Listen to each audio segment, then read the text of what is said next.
Now, the greatest radio shows of all time. Suspense. The Shadow Node. Washington calling David Harding, Counter Spy. Classic radio theater. The Great Gildersleeve. Fibber McGee and Molly. Dragnet. Gunsmoke. The Lone Ranger.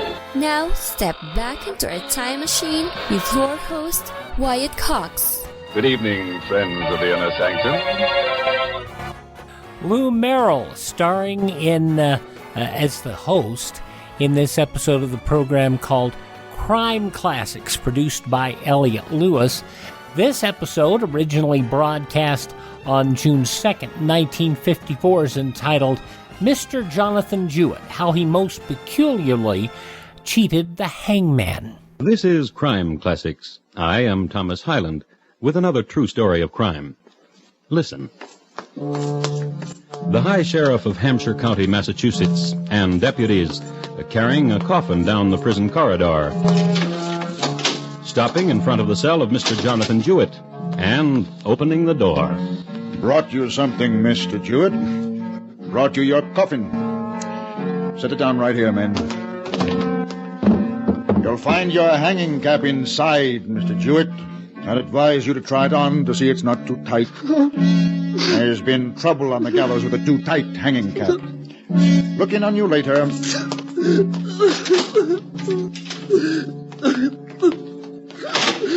won't hang me! You won't hang me! You won't hang me!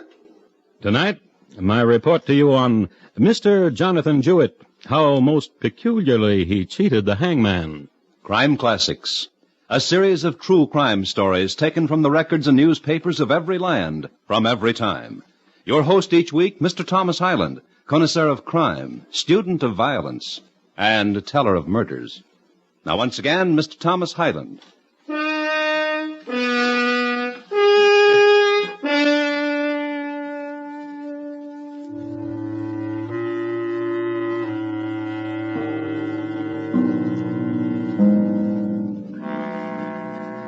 Nobody thought of rehabilitating criminals in 1815. Catch a man who committed a crime, or didn't pay his debts, or was not well enough liked, throw him into the local lockup and forget him. It was no different in Hampshire County, Massachusetts in this era. The jail was bleak and consisted of a series of stone pits, of correct moisture content for the growth of a fungus on its surfaces, of good temperature range to permit the flourishing of rats and some invertebrates, of foul nourishment to quicken the descent of man into rot. Now, in a certain pit in this prison called Cell 4, lived three men together. George Bowen, pacing. The caged brute, pacing. Isaac Mitchell, humming. Motionless, shaggy Isaac, humming. 18, 19, 20. 21. Lee Partridge, counting, doing what he most liked to do, counting the cracks in stone from ceiling to floor. Tableau. Get along, Johnny. Fast. Fast, lad, or I'll drag you, so help me, in a way you won't care for much. Now, get along. I said it, Johnny, and I mean it. Now, here. Get in. Your home it is, Johnny. And don't take to it too nicely, because you won't stay too long.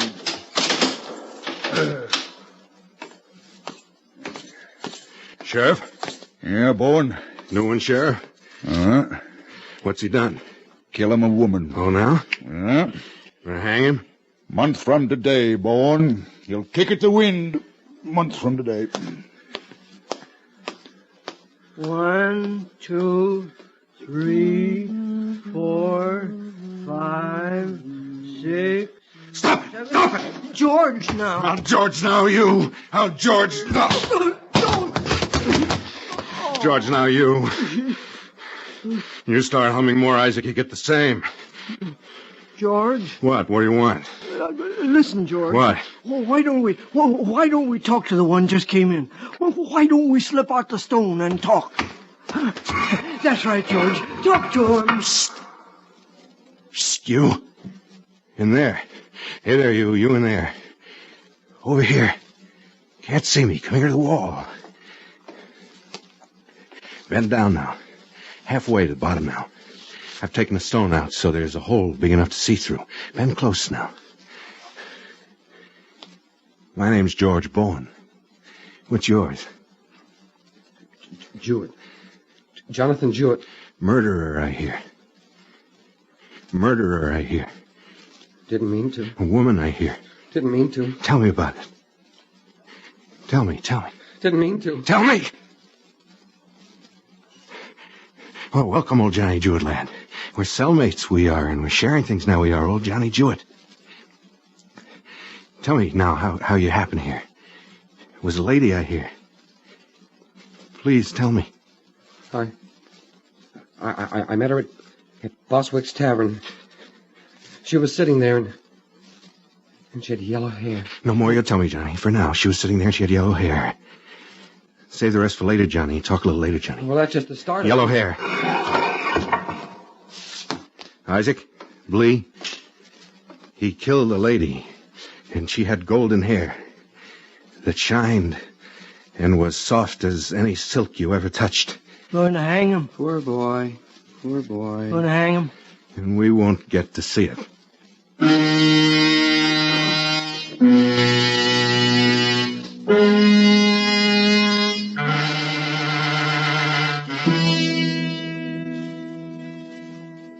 Now, this was one of the biggest frustrations of all. The three friends never got to see anyone hang. The gibbet was outside the north wall of the jail, and so situated they could see nothing. Isaac, who had extraordinary hearing, often claimed he heard the trap door drop, and the three of them would feel then somewhat entertained. And so the days of emptiness spun away, but now, with the arrival of Jonathan Jewett, there was a very pleasant diversion, and this is what it was.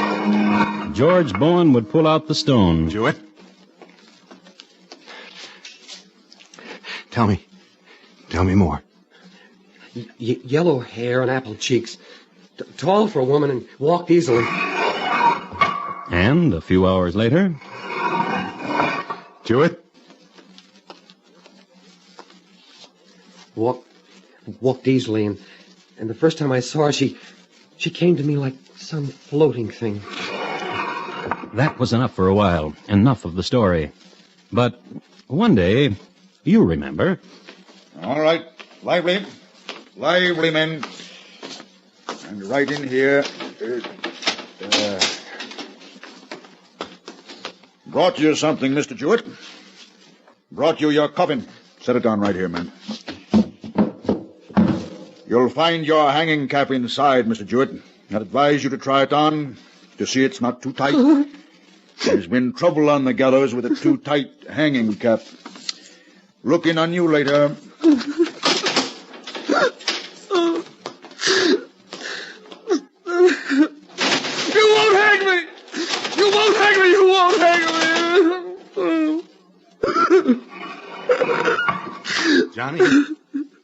Johnny Jewett, come here. Come here a minute, Johnny. Like some floating thing. Her name was Hannah. No, listen. I don't want to hear that right now. Listen. They brought your coffin, didn't they? Hanging cap's inside, isn't it? Bowen. Uh-huh. What's it like? What? Hanging. A public hanging. You really want to know, Johnny? I want to. A show. Big show. There's some women's always there, and I've seen them. Come over and pinch your cheeks before you go up the stairs to the hangman. And the things they say. And there's people there that always cry. Same people all the time. And kids running around and hawkers. And you'll be a show, Johnny. A big show. There's... What? What's the matter? Johnny. What? What is it?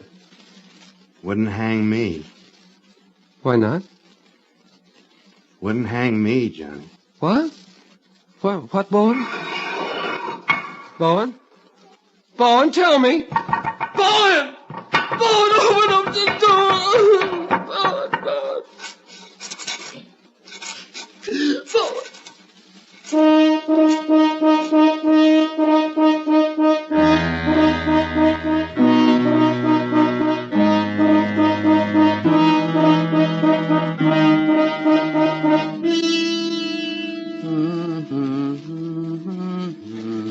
We'll have fun, Isaac.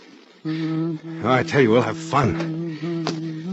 Bleed. Yeah, don't hit me. Not gonna hit. And I tell you, we're gonna have fun. Don't hit me. We're gonna have... See? He's been knocking like that for the last 10 hours. Think I ought to open it to him? Born! Fun. Isn't this fun? Of course it's fun.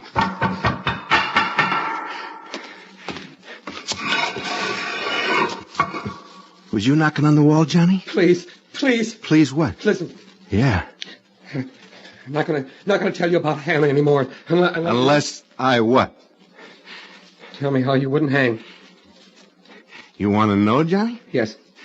Really want to know, don't you? Yes. Can't stand the thought of those people jeering you to die. Can't stand that, can you? Please tell me. Please. Sure.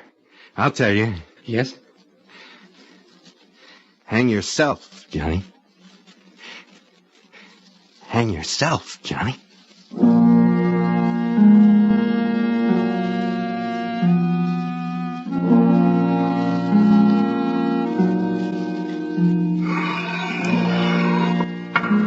Hang yourself, Johnny. Hang yourself.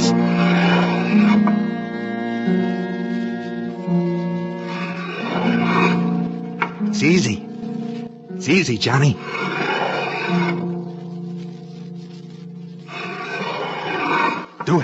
Do it. And I'd be the only one to watch. Isaac don't want to watch. Neither does Blee. Just me. Do it, Johnny.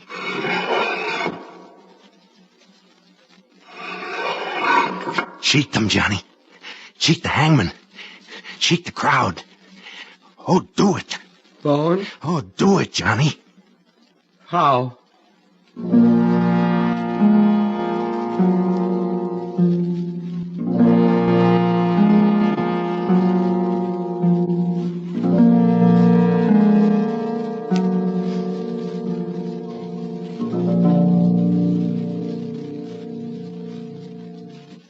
You are listening to Crime Classics, and your host, Thomas Hyland. June 2nd, 1954, Crime Classics on Classic Radio Theater with Wyatt Cox. You ever make a change and then think, why didn't I do this years ago? Well, that's how people feel about switching to Medishare for their health care, especially now with inflation the way it is. People are very happy with the savings. Most families save about $500 a month when they switch. It's a huge help when prices are going up so fast in so many other areas. And Medishare's customer satisfaction rate is double that of health insurance. It's just a different experience, and people really like that. Medishare is an alternative to health insurance. It's a community of Christians who share each other's healthcare bills, and it's been going strong for over 25 years. It really is the gold standard, the most trusted name in healthcare sharing. Find out why people love it, find out why they rave about the customer service, and find out how good it feels to save some money right now. They're super easy to talk to. Here's the number, 833-34-BIBLE. That's 833-34-BIBLE, 833-34-BIBLE. Now on Classic Radio Theater with Wyatt Cox, more of Crime Classics, June 2nd, 1954.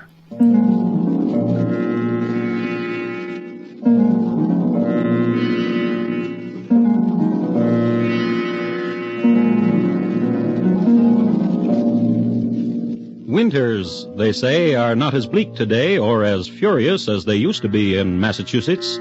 Some storms in Northampton, I've heard it recalled, appeared from the north like shining pellets, swirled in, exploded.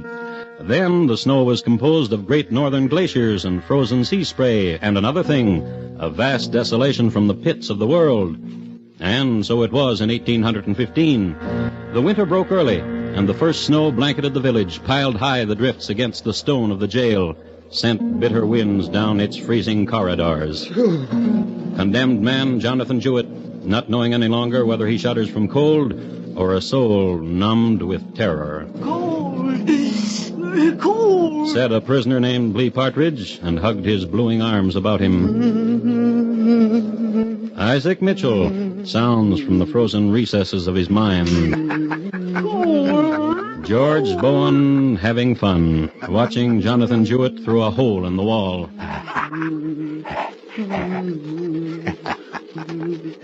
George? George? Yeah? What's he doing? Well, well. What's he doing, George? Interested, ain't you? Now you're interested. Tell me what he's doing. Staring at his coffin. Now tell me what he's doing. Shivering. What's he doing now? Looking at his coffin. Now? Opening the lid to it. Now? Taking out the hanging cap. Taking out the hanging cap. What's he doing? What's he doing, George? He's starting to put it on. No! No! Johnny! Johnny, come here. Come here, Johnny. He didn't put the hat on, did he? Come here, Johnny. Come. Come. Oh, Johnny. Now, why do you get yourself all riled up like that? Trying to put on your hanging cap. Now, yesterday, you asked me how to hang yourself. So you won't have to go through all this, laddie. And so you won't hang in that freezing and all. How? You going to do it, Johnny? You going to do it? I don't know. I don't know. How? I'm going to help you, Johnny. It's the truth I am. Now, tell me, Johnny. Tell me about the lady you killed. Tell me. Come on. I don't know. I forgot. Oh, now, come on. I don't know. I forgot. Forgot? Let me alone. Let me alone. Let me alone. All right, Johnny boy.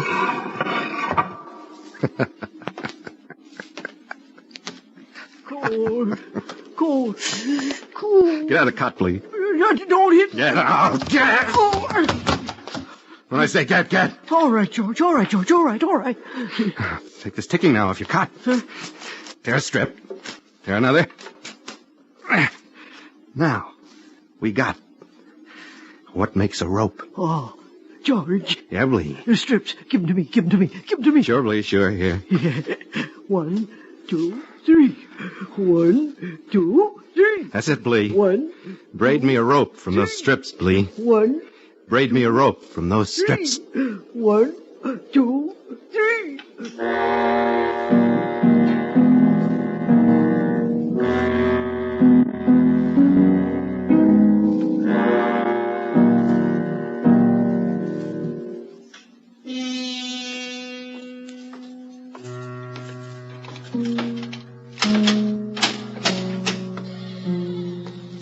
Hello, Mr. Jewett.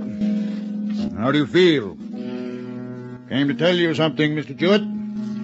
Come Wednesday, there'll be a hanging, and there'll be you. The governor sent word, and he had this to say. No reprieve. So, there's going to be a hanging. Now, I've got to ask you some things, Mr. Jewett, because the law provides that I do. Do you want a man of the cloth, Mr. Jewett? Do you need a man of the cloth? I've seen them come, Mr. Jewett, and I've seen them go, and I've got to tell you this.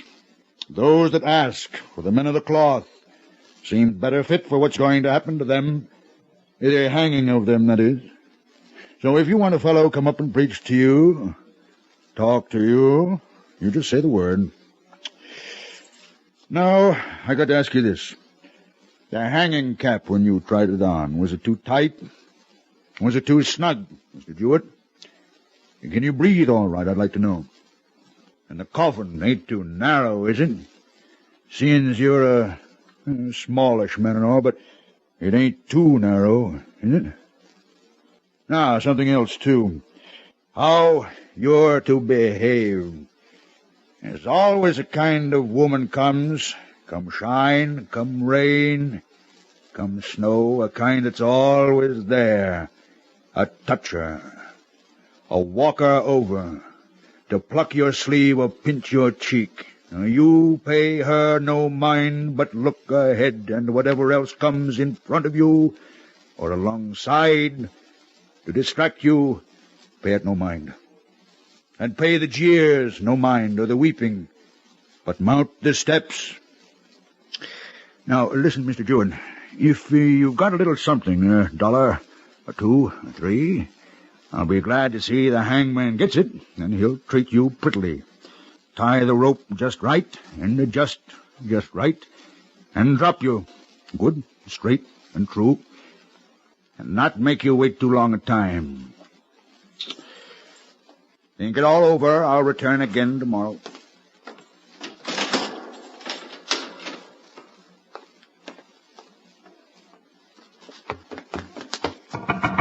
Bowen! Bowen! What do you want, Johnny? I'll do it. I want to do it. Do what, Johnny? Hang myself. Well, I'm going to hang myself, Bowen. How? I'll stand on the coffin and stand under the window and kick away the coffin. What are you going to use for a rope? I don't know. I got a rope. Give it to me. Well, I don't know. Bowen. Well, I just don't know. Let's see your rope. Rope's the easiest. Rope's the only way. Elliot Lewis produced some strange shows, Crime Classics, June 2nd, 1954, here on Classic Radio Theater with Wyatt Cox. The conclusion follows these important messages. No offense, but are you a little fat when you look in the mirror? How would you like to learn the secrets to lose 3 to 5 pounds a week easily without joining the gym or going through any crazy diets? It's called Body Sculpt by Med Diet. For the last 2 decades, we've been helping people just like you that have pounds they want to shed. We've helped millions of people lose thousands and thousands of pounds over the years. And now it's your turn. Learn the secrets of how to lose weight with one simple phone call. You'll see an amazing difference in a matter of days. Don't believe us? We'll offer you a money-back guarantee. If you're ready to start losing weight right now, call right now to learn more about your risk-free order to Body Sculpt. Call for your risk-free offer. 800-738-5332. 800-738-5332. 800-738-5332. That's 800-738-5332. Are you in bad pain? You know what I mean. Your knees hurt. Your shoulder hurts. Your elbow and back are constantly killing you. And I'm sure you've tried every pain pill or cream available at the drugstore. Am I right? Well, here's something you haven't tried. Pain Magic. Pain Magic is not available at any drugstore. The only place you can get it is by calling the special toll-free number I'm about to give you. And to make things even better, call right now and find out about our buy one, get one free offer. We're so confident it'll work for you that we offer a free bottle with your purchase. No prescription required. Call now to learn how you can get Pain Magic and get rid of your pain. Remember, your results may vary. 800-492-8164. 800-492-8164. 800-492-8164. That's 800-492-8164.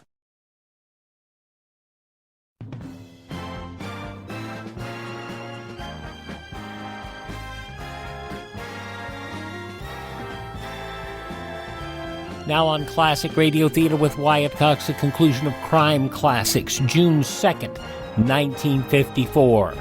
You get simple and use your shirt or something. You're liable just to stand there and cough. Rope's the only way. Let's see your rope. Sure, Johnny. See it? Give it to me. You haven't finished the story, Johnny. I forgot. I can't remember, I swear. Oh. She was very homely, and I was very lonely, and she stole from me. Shut up, Johnny. Here's the rope.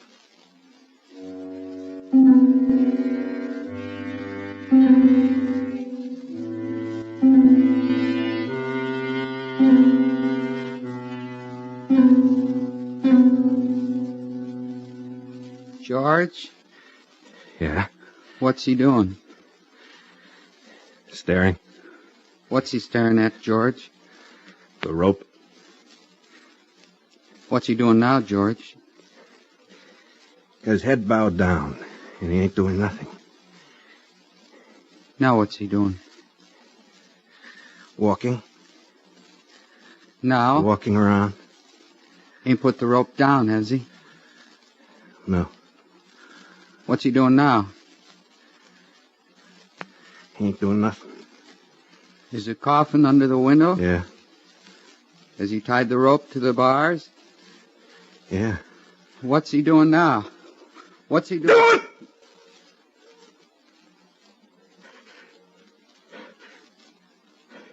That's it. That's it, Johnny. That's it. George? Is he? Yep. Yep.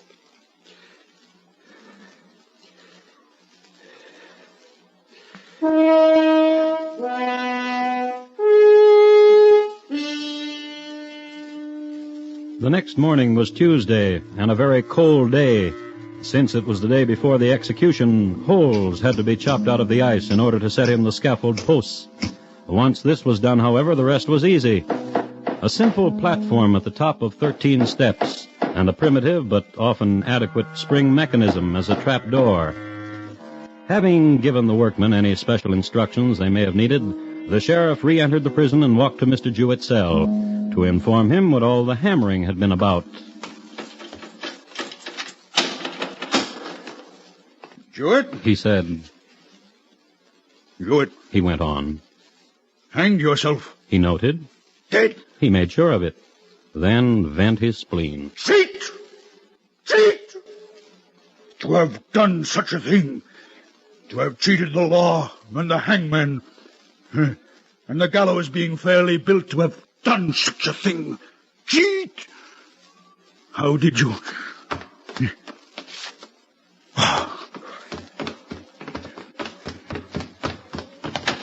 Bowen! Come here, Bowen! You killed him, didn't you? Killed who? Jonathan Jewett. Killed him? Gave him a rope. He's hanging with strips of bedding, and his bedding ain't touched. Must be you made him a rope. I ain't killing him, Sheriff. Giving a man a rope. What did you do to him? Now look for yourself, Sheriff. That stone wall between us. What could I do but talk to him? You talked him into doing it, then? You were saying that? Just told him how it is to get hanged in public. No way for a man to die. Is it a way for a man to die, Sheriff? You gave him rope and you told him what to do. You know what that makes you, Bowen? What? A murderer. Same's as if you slipped a knife into him. That's what you are. A murderer.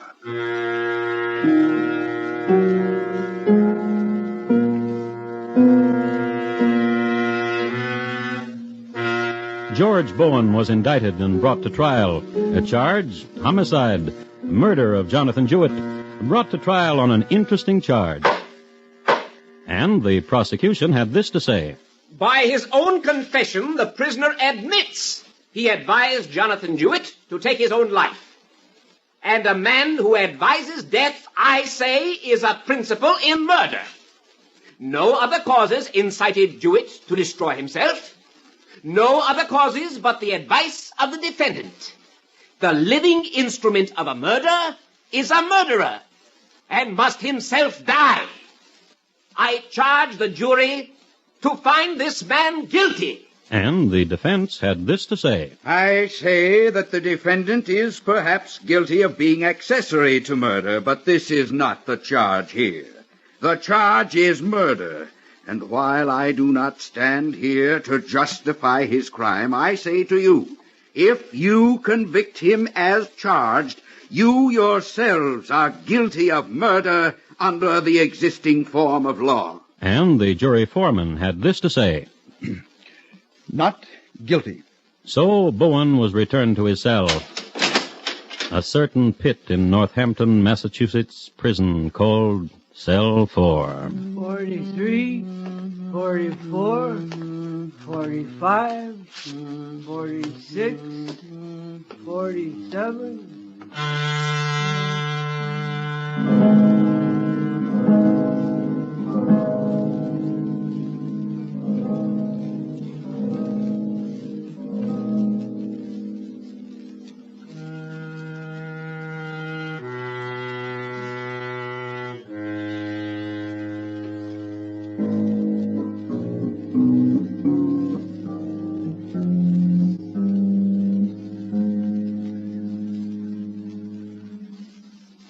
Jonathan Jewett, tonight's crime classic, was adapted from the original court reports and newspaper accounts by Morton Fine and David Friedkin.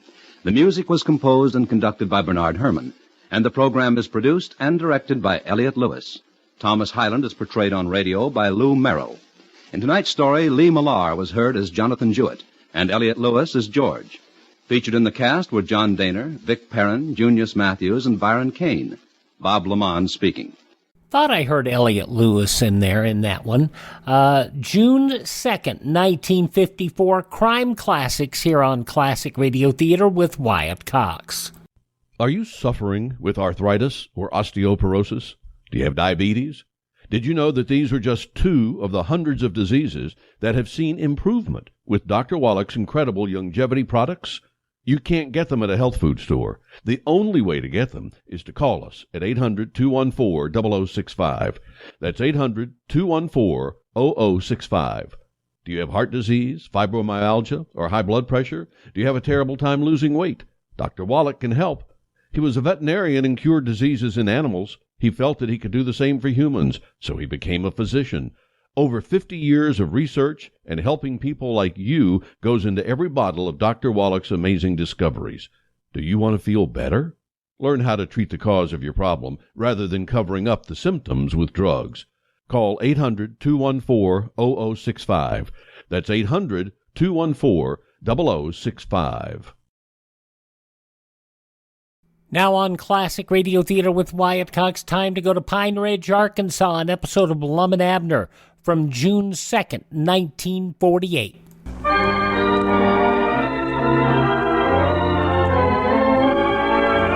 And now let's see what's going on down in Pine Ridge. Well, lum-n-abner are now in the circus business and have acquired a third partner, Squire Skinner. As we look in on the little community today, we find the old fellows on their way over to the circus grounds for a meeting with the squire. Listen. Well, what does Squire want to see us about, Lum? I don't know. He called us over there and said for me to get you and come on over here to the circus grounds. Said he wanted to talk over a few things. Oh. Well, I'll hand old Squire one thing. He's a worker. I dog as him and Cedric's been working over there in that tent ever since we hired him. Yeah, he knows the circus business backwards and forwards. Ain't no doubts about that. He's got some good ideas, too. Oh, yes, he has. Just as long as he can't get his hands on none of the money, I can't see no way for him to beat us out of nothing. I know. Me and you can look after the business end of it, but on the other hand, I don't see how we can get along without Squire either, Lum. He says he's going to make a real circus out of this thing, sideshows and everything. Sideshow? That's what he was telling me. Well, how's he going to do that? All them preformers that was with the circus before has quit. Yeah, I know it, but he says he's going to get some new ones. Said he's going to have a sword swallower and a fire eater and a tattooed man, bearded lady and a fat woman. He sent me over to see the widow Abernathy yesterday to see if she wouldn't be the fat woman. The widow Abernathy? Yeah. And did she get mad? Why, I never got such a tongue lashing in my life as that woman give me. Well, I don't blame her. Well, she run me clean off the place. She's the highest-strangest one woman I ever seen in my life. I don't know what was wrong with her. Well, you crazy ape, you ought to had more sense than to ever try to har her. Well, Lum, I told her I was going to pay her money. You know how tetchy she is about being fat, though. Well, hey, what did you call me? Ape, I said. Oh, yeah, I allowed you know the widow better than that. Well, I sure do now. We might get Effie Phillips. Effie, huh? Yeah, she'll kick them scales up to around 390 pounds herself. Oh, she's big. Yeah, I forgot about her. But I know one thing, I ain't gonna be the one to ask her. About 3 axe handles across the back. Yeah, oh, she's a big woman. Oh, well, she ain't tetchy about her size. A body can josh her about it without her getting her back up. Yeah, she does josh about it. She says herself she's the fattest woman in the county. Yeah, but that squire'll have her covering more territory than just one county. She joins up at that circus. He'll say she's the fattest woman in the world. Oh, yeah. Squire said for us to come right on over, huh? Said he'd be right here, but I don't see him nowhere. Do you? No, I'm looking around here, I sure don't. Maybe he's on the inside of the tent, Lum. Yeah. Granny's is quiet around here, ain't it? It sure is. I will be glad when we get ready to open up for business. Yeah, I wonder where he's going to get a far eater and a tattooed man. I don't know. He said he could harm, advertise, he said, for him. Yeah, I reckon you could find him that. There ain't nobody around town, though, that's going to eat any far. I'll tell him that. No, not that I know of. No. Wait a minute. Yonder he is. Huh? Back there at the far end of the tent. Oh, yeah. Looks like he doing some painting back there. Oh, I see. Look at the signs around here. Well, I do know. Yeah, it's looking better already. Got surround signs around over the different cages. Tells what they're, I reckon. Yeah. Well, looky there, Lum. He's painted one of the elephants white. Look. Oh, yeah? Well, he said the other day he was going to whitewash one of them.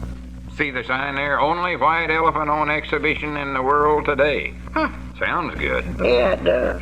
What's he going to do if it rains, Get that elephant out in a parade and it starts to rain, that whitewash will come right off of there. Yeah, I don't much believe that's going to work. No, sir. Anyway, I don't feel just right about misrepresenting nothing that way. Well, just to be honest, I don't either, Lum. We ought to tell the truth. Yeah, all of it. If we can make anything at all at it.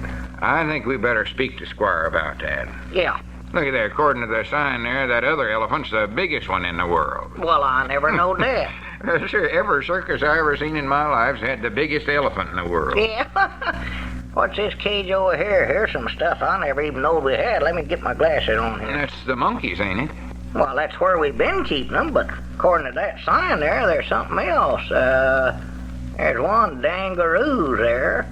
And, that's dangerous. Huh? Dangerous. Oh, I wondered what in the world that was.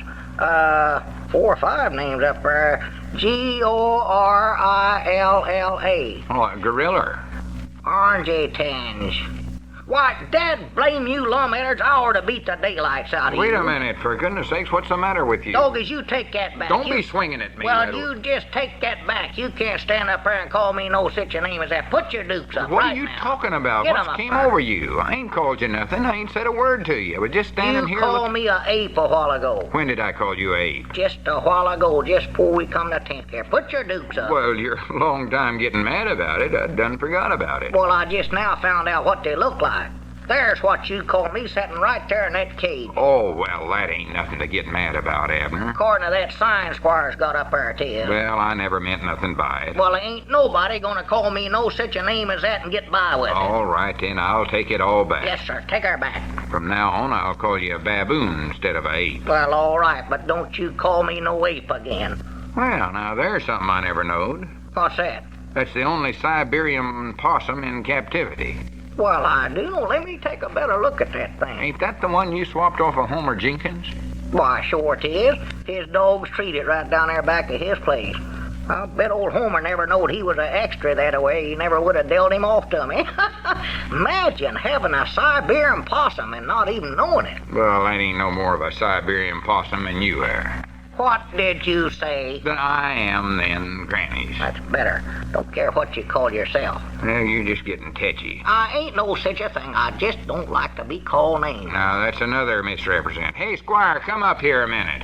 What's it? Oh, well, howdy do there, gentlemen. Howdy do. I never saw you come in. We just tell him right now we don't want to say nothing about these animals that ain't so. No, I'd rather tell the truth, I believe. It looks like you've been putting up some signs here, Squire. Yes, I have, Lum. Have to put signs over the cages telling what the animals are, you know, or half the people would never know what they're looking at. Well, it's a good idea, except I believe we ought to stick more to the truth. The truth? In the circus business? Yeah, such things as that white elephant up there, for instance. I just don't feel right about it. Yeah, we better wash that whitewash off of him, Squire. We don't want to say nothing about nothing that ain't so. Well, all right, it's your show. If you say take it off, I'll take it off. But he's a big attraction, man. That sign just says he's a white elephant. And now, if he ain't white, I'd like to see one it is. Well, now, this possum here, too. That ain't no Siberian possum. It was caught right down there on the Homer Jenkins' place. Oh, yeah. Well, that's just a fancy name for him, Lum. I didn't say he came from Siberia. Yeah, that's right, ain't it? Not like this sacred cow. You know, there are certain tribes of people that consider all cows sacred. No, I wouldn't misrepresent anything, man. I've got my reputation to think of, you know. Well, of course, I don't know nothing about the circus business, but me and Abner's always tried to be honest and upright in all of our dealings, and we just don't want to misrepresent nothing. Well, for the land's sakes, where did this varmint come from? Come over here, Lum, look at this. What is it? Oh, yes, that's something new, man. I just added that to the collection a while ago. There is going to be the greatest attraction of them all. Well, I'll be dad blame. That's the awfulest looking varmint I've ever seen in my whole life. Doggies hits asleep, whatever it is. Yeah, I wouldn't get too close to him there, Abner. He might break out of that cage. Well, gentlemen, that is the wild man from Borneo. The only genuine wild man on exhibition today. Brought to this country from the darkest jungles of Africa. He's wild, he's savage, he's the most dangerous beast to be found in the world today. Granny Square, I don't believe it hurt none to sort of put up some extra bars around that cage there. Doggy, there's a nature boy if I ever seen one. I'd hate to meet up with one of them things in the road. Where in the world did you get such a critter as that, Squire? Well, never mind where I got him, Abner. He's here, that's the main thing. Wait a minute, I believe you woke him up there. Come back from that cage, Abner. Can a feller talk to him, Squire? Well, yes, Abner, but he can't understand a word you say. He speaks only a language of the jungle.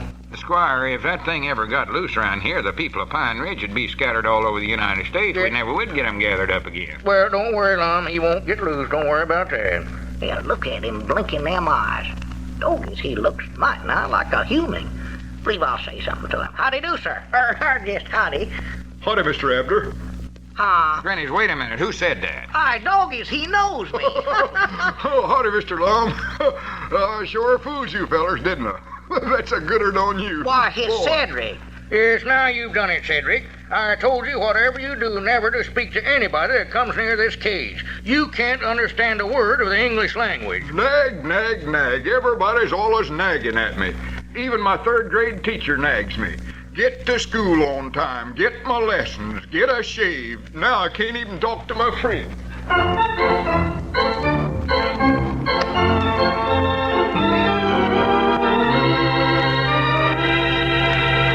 Well, we hope the wild man from Borneo can be excused from the third grade long enough to take care of his circus duties.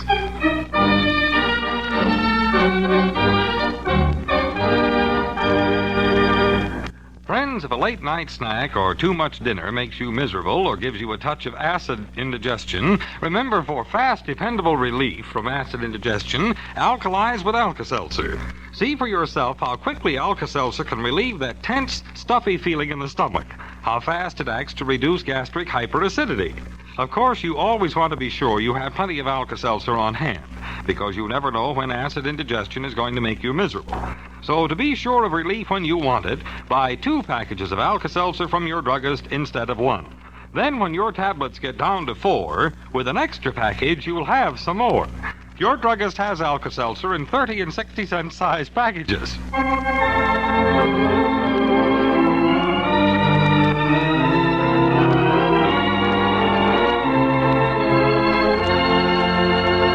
There you go. Brought to you by Alka-Seltzer from June 2nd, 1948, Lum-n-Abner on Classic Radio Theater. By the way, in the late years of the quarter-hour episodes of Fibber, McGee, and Molly, they also sponsored Fibber, McGee, and Molly. Alka-Seltzer did. Alrighty, and we thank you for tuning in today. Would you do me a favor?